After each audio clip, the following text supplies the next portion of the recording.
Hello everyone, आज मैं आपको कंपोनेंट ऑफ साइंटिफिक अप्रोच पढ़ाने जा रही हूँ। तो साइंटिफिक अप्रोच के अंदर हम क्या क्या चीज़ें इंक्लूड करते हैं, क्या क्या कंपोनेंट हमारे होने चाहिए। तो फर्स्ट है इसमें प्रोसीजरल कंपोनेंट। प्रोसीजरल कंपोनेंट में एज जैसे इसका नेम ही डिफाइन करा, प्रोसीजर को हम फॉलो करेंगे।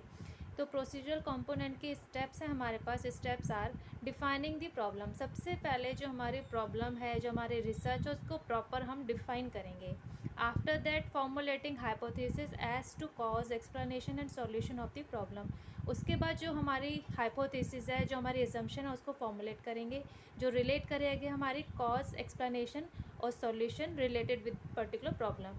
फिर उसके बाद हम करेक्ट करेंगे अपना कलेक्टिंग डाटा कलेक्ट करेंगे। फिर हम analysing the data to test hypothesis and draw conclusions. उसके बाद जो हमने डाटा कलेक्ट करा है उसको एनालाइज करने के लिए हाइपोथेसिस टेस्टिंग फाइंड आउट करेंगे और लास्ट में कंक्लूजन्स करेंगे। तो ये सारे स्टेप्स हमारे जो है वो हमारे होते हैं प्रोसीजरल कंपोनेंट। नेक्स्ट हमारे पास आता है फिर observation. Observation on which a hypothesis is based is itself based on data currently available to the researcher before he begins his investigation। Observation में क्या होता है, जो भी हमारी हाइपोथेसिस होती है वो हमारी करंटली डाटा जो अवेलेबल है रिसर्चर के पास, उसके ऊपर हम इन्वेस्टिगेशन स्टार्ट करते हैं। फिर नेक्स्ट हमारे पास आता है formulation. Next step is to formulate one more hypothesis to start and lead to inquiry. Next हमारे पास आता है, यहाँ पर हमने हाइपोथेसिस लिया ऑब्जर्वेशन से रिलेटेड।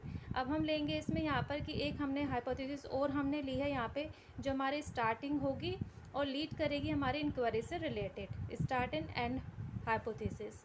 फिर नेक्स्ट आता है verification. Verification has 4 factors. Verification के लिए हमारे पास 4 फैक्टर्स होते हैं: collection, analysis, interpretation of data with the hypothesis testing and generalization that follows results whether positive or negative are very important। Verification में हमारे पास 4 फैक्टर्स होते हैं। कलेक्शन करेंगे, आफ्टर दैट एनालाइज करेंगे, एनालिसिस के बाद हम इंटरप्रिटेशन करेंगे अपने डाटा को हाइपोथेसिस टेस्टिंग के थ्रू, और फिर लास्ट में हम उसको जर्नलाइज करेंगे जिसे हम फॉलो करेंगे। जो भी हमारे पास फाइनल रिजल्ट आएगा through verification, whether it is positive whether it is negative, तो ये दोनों रिजल्ट हमारे पास हमारे लिए रिसर्चर के लिए बहुत ही इम्पॉर्टेंट होते हैं। तो ये सारे हमारे पास मेथड होते हैं हमारे कंपोनेंट ऑफ साइंटिफिक अप्रोच के। तो होप आपको ये सारे पॉइंट समझ में आ गए होंगे। Thank you students. If you like this video please share it, like it and subscribe my channel for watching my latest video। Thank you student।